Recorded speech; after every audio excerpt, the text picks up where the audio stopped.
Welcome back to the channel, guys. Today we're going to talk about the best way to rig a drop shot. This is one of my favorite ways I catch fish all summer long with this setup right here.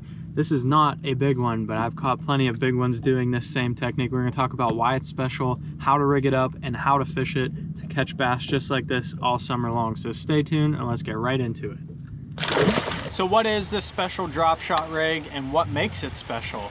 This is a Texas rigged drop shot, but there's a couple things I do to my rig here to actually help me catch more fish while I'm out there on the water. So the Texas rigged drop shot, what makes it special? Let's start right there.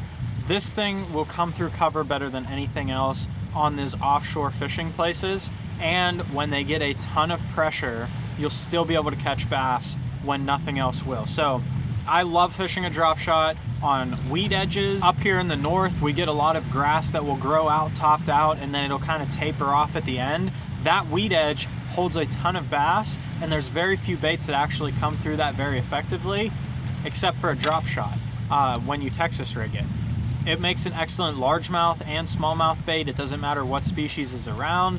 And on top of that, it will also come through stumps and brush piles as well. So a lot of those places where you're marking isolated brush piles, those places get hammered with other baits because everyone can find those little isolated brush piles. So this guy will get down in that brush pile, not get snagged, and still allow you to get some bites. You're playing with a little bit of fire because you can lose some fish, but you can up your leader pound test to land more fish as well, and we'll talk about that in the setup. So first thing, I have a 7-foot medium action spinning rod here. Nothing too special. You could go to a medium heavy if you were fishing around those brush piles and like wanted to get some fish out quickly.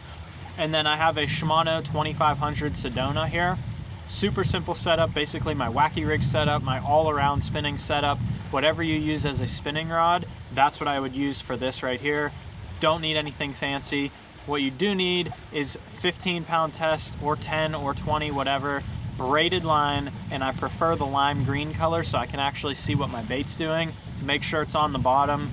Feel with my way through. You'll get a lot more sensitivity, so you'll be able to feel your way through the grass, or if it's a hard spot or if it's a brush pile, you'll be able to feel your way through all that down there on the bottom and make sure you get some more bites. And then lastly, you need a leader. I tie about a 10-foot section of 8-pound test is what I like to use, but if you're fishing around heavier cover, 10 or even 12 is possible to get those fish out of some heavier cover, but about a 10-foot leader will do, and that is the rod and reel setup to get you started. Now let's talk about the actual rig here and get out on the water and actually try and catch a couple fish with this. So now let's talk about the rig itself. The first must-have piece of this rig is going to be your hook.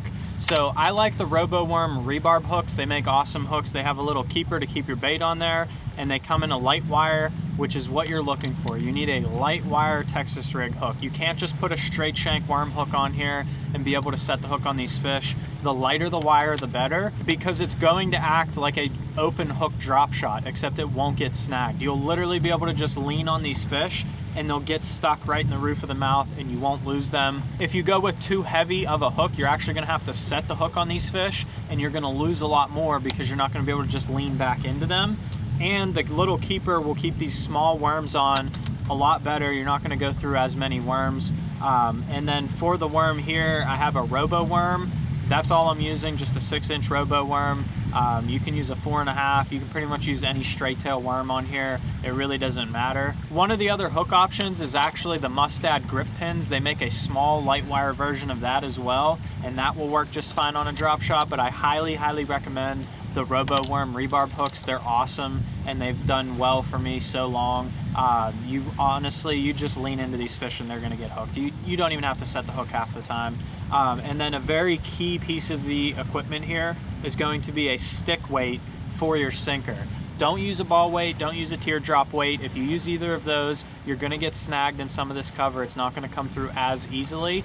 Not saying you can't get snagged with this rig, but if you throw a ball weight in a grass edge, you're going to get the ball weight stuck in the grass and not the bait, and it's gonna make it act unnatural.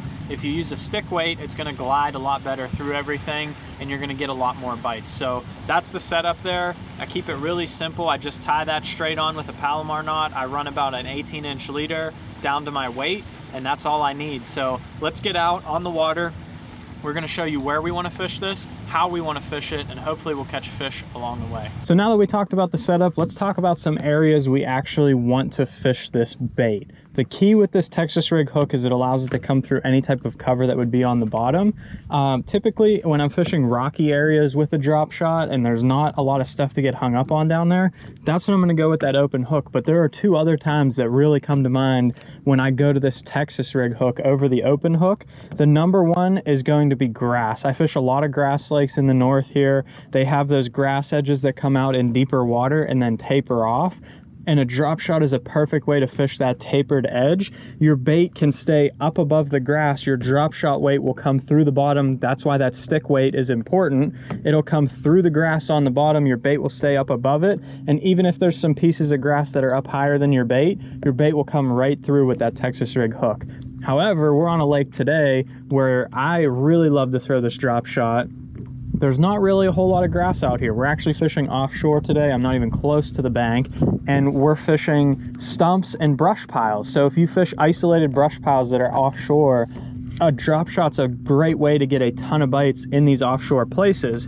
So I have a giant brush pile right here, and there's very few baits I could get through that. If I threw a crankbait in there, I'm probably going to get hung up. If I throw a jig, it might be a little too heavy and gets down into the brush pile. So the drop shot is an excellent choice for this. I put a light weight on, and it drags up and over the limbs, works its way through the trees naturally, and these fish get a ton of pressure out here. Everyone can find these brush piles. This gets a lot of bites where other people might throw a big worm or some other Texas rig bait down in there. So now that we're lined up on our brush pile, we're actually going to go ahead and fish this bait. It's super, super easy to fish. It's not much different than a regular drop shot. I have my line up to my brush pile. I'm going to throw my bait right past the brush pile. I'm actually going to bring it through the brush pile. Instead of throwing it on this side of it towards me, I'm going to throw across it and really make sure I can get a bite dragging through this brush pile. So all I'm going to do is I'm going to pull up and I'm going to tighten my line up so I can feel that bait, and I'm just going to slowly drag it along the bottom. I'm not going to shake the bait and work it like this. A lot of people think you have to shake a drop shot. You shake the slack in your line, you make it move, you do a bunch of action to it. I don't like to do that with my drop shot. I find them much more natural, and I get a lot more bites if I just slowly drag it on the bottom like this and let the worm undulate in the water and do its thing. When it's on this Texas rig hook, it's going to have its own action. It's going to come up and down as the hook goes up and down. The tail is going to gently move, and it's really going to look natural in the water rather than trying to impart a bunch of action in your bait yourself and shaking it all up and down and making it go crazy. Oftentimes just doing a slight different presentation like that when everyone else is shaking their drop shot, if you throw it on there and just drag it really slow, that little bit of a different presentation can get you more bites, even if everyone else is out here throwing drop shots as well. So trying to just keep it subtle and make it look natural, like a bunch of bait fish that are swimming around down in that brush pile. If you can drag your bait nice and slow and make it look like a bait fish that's down in that brush pile, you're going to get a lot of bites doing this. So we're going to keep dragging through this brush pile here, and hopefully we'll get a bite.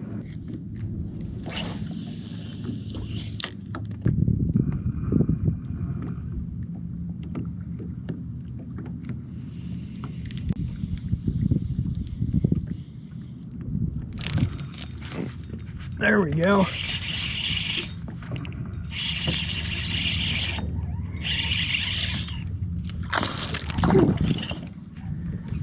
And as you can see, when I set the hook on that fish, I'm not really setting the hook on them. You'd be surprised on how well this hook will penetrate. Even though it's a Texas rig, that hook goes right through because it's such a light wire. As you can see right here, that fish is pegged right behind the jawbone. That's what we're looking for on these fish. That longer shank hooks allows you to do that. The only thing you have to worry about is when you're pulling behind the jawbone there's just a little bit of cartilage that you can wear it out and wear a hole in their mouth as you're fighting them. So if you fight them too long or give them some slack, they can throw the hook. But overall, when you set the hook on this setup right here, most of the times they're coming in the boat just like that one. So hopefully you guys enjoyed today's video talking about how to rig up a drop shot, catch a bunch of fish all summer long. If you want to see another video, I talked about some other drop shot fishing tips. Check this video out right here. Make sure you hit the subscribe button down below. Thanks for watching. We're going to let him go and get back to it.